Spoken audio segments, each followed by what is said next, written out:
ఇజ్రాయెల్పై కాకుల గుంపు ఒకటి దండయాత్ర చేసిన మాదిరిగా తిరుగుతుంది. సోషల్ మీడియాలో ఈ వీడియోలు ఇప్పుడు వైరల్గా మారుతున్నాయి. టెల్ అవీవ్ నగరంలో వేలాది కాకులు, దాంతోపాటు మిడతలు కూడా తిరుగుతున్నాయి. కాకుల అరుపులతో సిటీ అంతా మారుమోగింది. ఒకసారిగా గుంపులుగా వచ్చే కాకులు. ఈ వీడియోలు నిజమేనా లేక ఏ వీడియోలు అన్న చర్చ జరుగుతోంది. యుద్ధంతో పెద్ద ఎత్తున కాలుష్యం పెరిగింది, కర్బన ఉద్గారాలు కూడా వెలువడ్డాయి.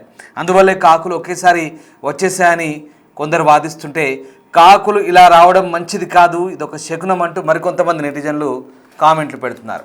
ఏదేమైనా ఇజ్రాయెల్ నగరమైనటువంటి టెల్ అవీవ్పై వందల సంఖ్యలో పక్షులు అక్కడ తిరగడం, ఆ వీడియోలు ఇప్పుడు పెద్ద ఎత్తున వైరల్గా మారుతున్నాయి. ఈ వైరల్ ఫుటేజ్లో వేలాది కాకులు టెల్ అవీవ్ నగరంపై వలయాలుగా తిరుగుతూ ఆపై వెళ్ళిపోతుండడం కనిపించింది.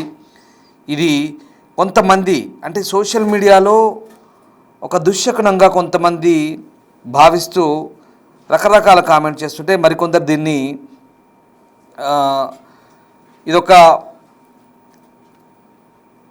ప్రకృతిపరమైనటువంటి కాలుష్యంతో కూడుకున్నటువంటి పరిణామం కాబట్టి దీనికి పక్షులు తాళలేక విలవిల్లాడి కర్బన ఉద్గారాలు ఏవైతే వెలువడుతున్నాయో, కొన్ని ఇప్పుడున్నటువంటి యుద్ధం నేపథ్యంలో ఇజ్రాయెల్ అలాగే ఇరాన్ వంటి ప్రాంతాల్లో భయంకరంగా ఈ పేలుడు పదార్థాలతో కర్బన ఉద్గారాలు వెలువడుతున్నాయి. దీంతో పక్షులు తాళలేక అక్కడి నుంచి ఆ ప్రాంతం అంతా కూడా కలిగి తిరుగుతూ చక్కర్లు కొడుతూ వలస వెళ్తున్నాయి. ఆ వెళ్తున్న క్రమంలోనే ఇక్కడ ఈ ప్రాంతం పైన తిరుగుతున్నట్టుగా మరికొంతమంది వీటి గురించి మాట్లాడుతున్నారు.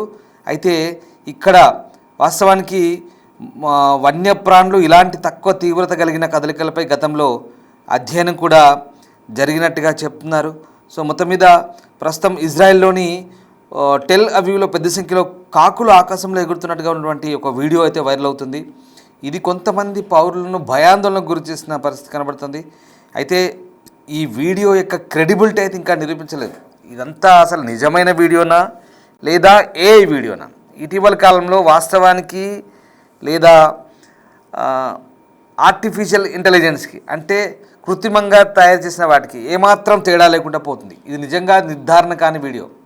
బట్ ఇదంతా కూడా ఏ వార్తా సంస్థ కానీ ఎక్కడ ఎవరు దీన్ని పెద్దగా ప్రసారం చేయలేదు, పట్టించుకోలేదు. కేవలం ఇన్స్టాగ్రామ్లో లేదా ఫేస్బుక్లో, ట్విట్టర్ లాంటిలో కొంతమంది యూజర్లు దీన్ని పోస్ట్ చేసి దీన్ని కాస్త భిన్నంగా దీన్ని పోర్ట్రేట్ చేస్తున్న పరిస్థితి మనకు కనబడుతోంది. అయితే ఈ ధృవీకరించిన ఈ వీడియో ఏదైతే ఉందో, టెల్ అవీవ్ మీదుగా ఆకాశంలో వందలాది కాకులు ఎగురుతూ కనిపిస్తున్నాయి. సోషల్ మీడియా వినియోగదారులు, కొంతమంది సోషల్ మీడియా యూజర్స్ ఎవరైతే ఉన్నారో ఈ వీడియోను షేర్ చేసుకుంటూ వాళ్ళ ఆందోళన వ్యక్తం చేస్తున్నారు. దీన్ని ఒక ముప్పుగా అంటే రకరకాల అభిప్రాయాలను వ్యక్తం చేస్తున్నారు.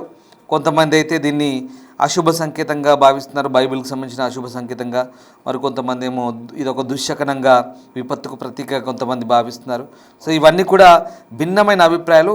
ఇదంతా కూడా ఒక రకమైనటువంటి రకరకాల ఊహాగానాలకు సంబంధించినటువంటి వార్త.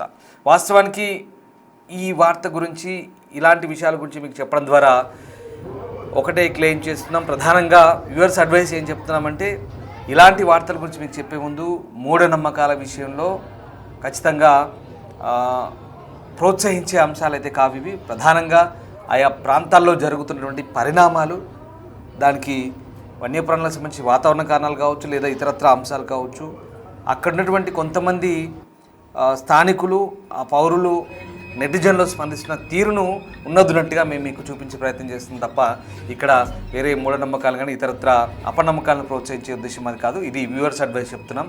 ఎందుకంటే పశ్చిమాసియా ప్రాంతంలో చెలరేగుతున్న ఘర్షణ నేపథ్యంలో అక్కడ ఏది జరిగినా ఇప్పుడు ఎలాంటి పరిణామాలు చోటు చేసుకున్న ఒక వింతగా, విచిత్రంగా కొంతమంది దాన్ని పోర్ట్రేట్ చేసే ప్రయత్నం చేస్తున్నారు. ఇంతకీ ఆ కాకుల గుంపుకు సంబంధించిన వీడియో ఒకసారి చూద్దాం, చూసినాక మాట్లాడదాం.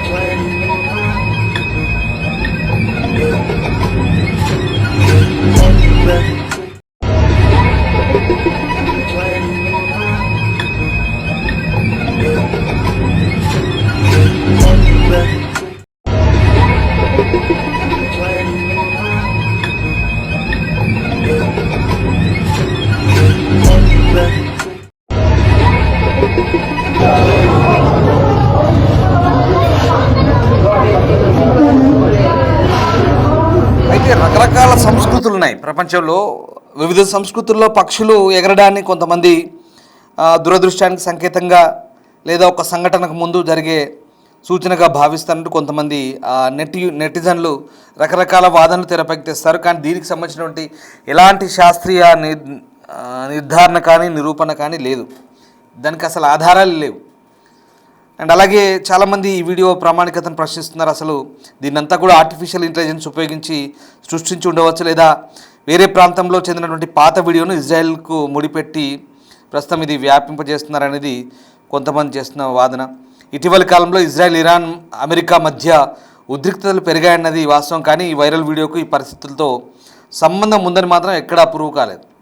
అంటే నిపుణుల అభిప్రాయాల ప్రకారం వాతావరణము, ఆహారము లేదా వలస వంటి కారణాల వల్ల సాధారణంగా ఒకే చోట పెద్ద సంఖ్యలో పక్షులు గుమికూడడం అనేది ఒక సహజ ప్రక్రియ.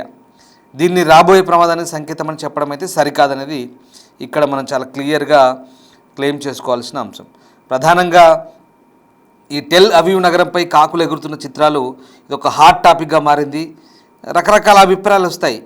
సో ఇది ఒక సోషల్ మీడియాలో ట్రెండింగ్ టాపిక్గా మారడంతో, ట్రెండింగ్ టాపిక్ కావడంతో దీన్ని ఈ పోస్టులు విస్తృతంగా చాలామంది దృష్టిని ఆకర్షిస్తున్నాయి. ముఖ్యంగా మతపరమైనటువంటి ప్రతీకాత్మక వ్యాఖ్యానాలతో ఈ ఒక చర్చ లేవనెత్తున్నారు.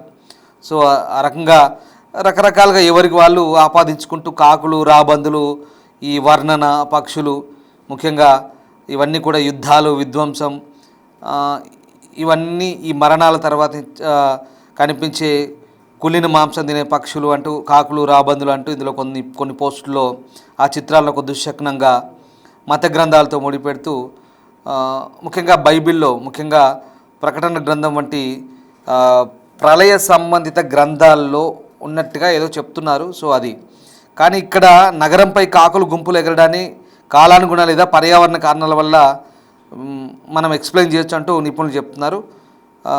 వాస్తవంగా ఈ ప్రాంతంలో కొనసాగుతున్న ఉద్రిక్తల కారణంగా ఇవన్నీ కూడా సోషల్ మీడియాలో ప్రస్తుతం వైరల్గా మారుతున్న పరిస్థితి మనకు కనబడుతూ ఉంది. సో ఏదేమైనా టెల్ అవీవ్పై ఈ కాకుల గుంపు ఏదైతే ఉందో దానికి సంబంధించి ఈ రకమైనటువంటి ఆసక్తికర వార్తలు రకరకాలుగా ప్రస్తుతం వ్యాప్తి చేస్తున్నారు.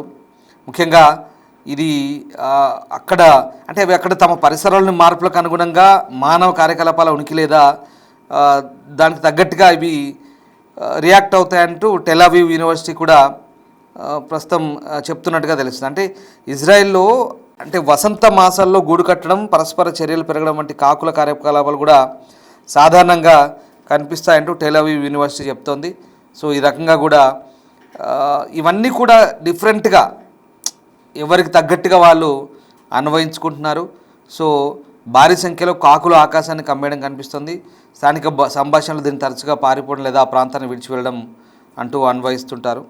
సో ఇది పరిస్థితి. ఈ వన్యప్రాణులకు సంబంధించినటువంటి ఈ వ్యవహారం ఇదంతా కూడా చాలా భిన్నంగా ఉంది. మళ్ళీ చెప్తున్నాం, మేము వ్యూవర్స్ అడ్వైస్ మళ్ళీ చెప్తున్నాం, ఇది మనము మత గ్రంథాలను ముడిపెట్టో లేదా ఇతర అపనమ్మకాలను మనం దీన్ని స్ప్రెడ్ చేయడం కాదు. మిమ్మల్ని ఇలాంటి వార్తలు కూడా ఉంటాయా, ఇలాంటి అంశాలు కూడా యుద్ధాల సమయంలో ఇట్లా చర్చకు వస్తాయని మీకు చెప్పడం ద్వారా మీకు ఈ ఇన్ఫర్మేషన్ ఇవ్వడం ద్వారా మిమ్మల్ని అలర్ట్ చేయడమే మా ముఖ్య ఉద్దేశం.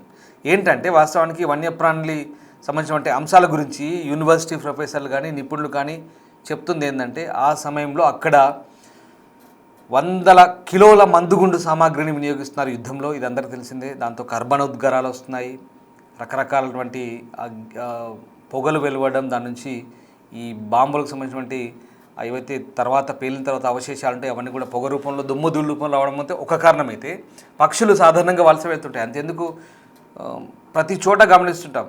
నేను కూడా మా ఊరికి పొలం దగ్గరికి వెళ్ళినప్పుడు ఆకాశంలో గుంపులుగా పోతుంటాయి. దాంట్లో అదొక విచిత్రం. ఇక్కడ కాకుల గుంపు చాలా పెద్దగా ఉంది, మిడతల గుంపు మాదిరిగా. మన దగ్గర కూడా మిడతలు వస్తుంటాయి, ఎక్కడి నుంచో వస్తుంటాయి. ఆఫ్రికా నుంచి లేదా గల్ఫ్ దేశాల నుంచి మిడతలు ఒక్కసారిగా దండయాత్ర చేస్తాయి. ఒక్కసారి మనం చూసాం, హర్యానాపై అలాగే చేసింది, పంజాబ్పై చేసింది అలాగే మిడతల గుంపు. ఎక్కడెక్కడి నుంచో, ఇథియోపియా నుంచి ఎక్కడెక్కడి నుంచో వస్తాయి అవన్నీ కూడా. ఇట్లా రకరకాలుగా కొన్ని జరుగుతుంటాయి. ఇక్కడ కొన్ని కారణాలు మనం చెప్పొచ్చు. అండ్ ఈ సమయంలో ఈ వసంత ఋతువు ఏదైతే ఉందో, అంటే మనకు నౌరూజ్ అంటారు అక్కడ, కొత్త సంవత్సరం, మనకు ఉగాది ఎలాగైతే ఉందో ఆ సంవత్సరంలో పక్షులన్నీ కూడా అలా ఒకచోట గుమిగూడి వలస వెళ్తూ, వందలాది పక్షులు వలస వెళ్తూ మార్గ మధ్యంలో కొన్ని చోట్ల సేదతీరడమో లేదా అటు నుంచి వెళ్తున్న క్రమంలో గూడు కట్టడమో లేదా మేటింగ్ టైం వాట్ ఎవర్, దాన్ని ఎలాగైనా మనం భావించాల్సి ఉంటుంది. ఆ పక్షులకు సంబంధించిన వన్యప్రాణులకు సంబంధించినటువంటి పూర్తి జీవిత విశ్లేషణ ఏవైతే కొంతమంది నేషనల్ జియోగ్రాఫిక్ లేదా BBC ఎర్త్ లాంటి కొన్ని NG వైల్డ్ లాంటి కొన్ని ఈ వన్యప్రాణులకు సంబంధించినటువంటి ఈ వార్తా సంస్థలు కావచ్చు, ఛానల్స్ కావచ్చు, మనం పర్టికులర్గా చూస్తే ఆ డాక్యుమెంటరీలు చూస్తే మనకు అర్థమవుతాయి. ఆ మేటింగ్ టైమా లేదా ఆ గూడు వాటి నివాసాలు ఏర్పరచుకునే టైమా, వాటి వలస వెళ్ళే టైమా, ఇదంతా కూడా స్ట్రగుల్ ఫర్ రెసిస్టెన్స్. బయాలజికల్ థీమ్లో చెప్పాలంటే మనుగడ కోసం పోరాటం. ఇదంతా కూడా పక్షులు కానీ మనుషులు కానీ ఇది అందరికీ వర్తిస్తుంది. అంతెందుకు, ఇరాన్ ఇజ్రాయెల్ యుద్ధం అయితే ఇరాన్ నుంచి దాదాపు 4 మిలియన్ల మంది, అంటే 40 లక్షల మందికి పైగా, ఇది నేను చెప్తున్నా మొన్నటి వరకు లెక్కే, కానీ ఇప్పుడు దాదాపుగా 50 లక్షలు అయి ఉంటుంది, 1/2 కోటి మంది రీలోకేట్ అయ్యారు, వలస వెళ్ళారు. పరిస్థితులు బాగాలేవు, అక్కడి నుంచి వెళ్ళిపోయారు. అరే మనుషులే పోతున్నారు, మనుషులే రీలోకేట్ అవుతున్నారు. ఇరాన్ నుంచి తుర్కీ పోయారు చాలామంది, అటువైపు సిరియా వైపు వెళ్ళారు, మరి కొంతమంది లెబనాన్ నుంచి దాటి జోర్డాన్ వైపు వెళ్ళారు. రకరకాలుగా, అంటే మనుగడ కోసం పోరాటం, ప్రాణాలు కాపాడుకోవాలి తప్పదు. కొంతమంది సైప్రస్ వైపు వెళ్ళారు. ఇది మనం ఇప్పటి నుంచి కాదు, 2023 నుంచి చూస్తున్నాం. గాజా యుద్ధమైనప్పటి నుంచి కూడా పాలస్తీనీయులు చాలామంది వెస్ట్ బ్యాంక్ అటు నుంచి గాజా రకరకాలుగా తరలిపోతున్నారు, రకరకాల దేశాలకు పోతున్నారు, చుట్టుపక్కల ప్రాంతాలకు. కొంతమంది ఇరాక్ వెళ్ళారు, కొంతమంది తుర్కీ వెళ్ళారు. ఇదంతా మనుగడ కోసం పోరాటం, స్ట్రగుల్ ఫర్ రెసిస్టెన్స్. ఇదే ఒక జీవ సిద్ధాంతం. ఇది పక్షుల విషయంలో కూడా అదే ఉంటుంది. ఈవెన్ వలసలు పోతుంటాయి, మంచిలు దొరకపోయినా, ఆహారం దొరకపోయినా, పక్షులకు వాతావరణ పరిస్థితులు లేకపోయినా, సీజనింగ్ లేకపోయినా కూడా వెళ్తుంటాయి. దీంట్లో పెద్దగా విచిత్రంగా భావించాల్సింది ఏం లేదు. కొంతమంది రకరకాలుగా ఆపాదించుకొని ఈ శకునమనో ఆ శకునమనో అంటుంటారు. నిజంగా అదే కనుక జరిగితే శకునాలు, ఇరాన్కి మంచి శకునం లేదు, ఇరాన్ మీద అందరూ విరుచుకుపడుతున్నారు. శకునం ఇజ్రాయెల్ విషయంలో ఎలా ఆపాదించాలి? అదంతా చాలా భిన్నమైనటువంటి వాదన. సరే, ఈ రెండు బాధిత దేశాలు ఇటువైపు అటువైపు విపరీతంగా ఆస్తి నష్టం జరుగుతుంది, ప్రాణ నష్టం జరుగుతుంది. ఇరాన్లో ఎక్కువ ఉంది, ఇజ్రాయెల్లో కొంత తక్కువ ఉంది, అంతే. ఇజ్రాయెల్ డిఫెన్స్ చేయగలుగుతున్నాయి, ఇరాన్ చేసుకోలేకపోతుంది. At the same time Lebanon కూడా బాధిత దేశంగా మారుతుంది. ఇరాన్లో ఎంతమంది చచ్చిపోయారో లెబనాన్లో కూడా దాదాపుగా అందులో సగం మంది చచ్చిపోయి ఉంటారు. ఇది పరిస్థితి. అక్కడ 3000 మంది చచ్చిపోతే ఇక్కడ 1500 మంది చచ్చిపోయారు లెబనాన్లో. ఇది పరిస్థితి. సో ఇక్కడ వన్యప్రాణులు, పక్షులు కూడా రకరకాల ఊహాగానాలు వస్తుంటాయి. టెల్ అవీవ్ మీద తిరుగుతున్న కాకుల గుంపు గురించి కూడా ఇదొక ఆసక్తికరమైన చర్చ. అంతకుమించి ఆ చర్చ జరుగుతున్న తీరు, నెటిజన్లు స్పందిస్తున్న అంశాల గురించి మీకు చెప్పే ప్రయత్నం చేస్తున్నాం. మళ్ళీ చెప్తున్నా, వ్యూవర్స్ అడ్వైస్. ఇది ఇతరత్ర అపనమ్మకాల గురించి మనం చెప్పడం కాదు, బట్ జరుగుతున్న పరిణామాల గురించి మీకు వివరించే ప్రయత్నం చేస్తున్నాం. మరి మీరేమనుకుంటున్నారు? మీ నమ్మకాలేంటి, మీ అపనమ్మకాలేంటి? జరుగుతున్న పరిణామాలకు సంబంధించి మీరు ఎలా రియాక్ట్ అవుతారో ఒక్కసారి కామెంట్ రూపంలో తెలియజేయండి. Thank you.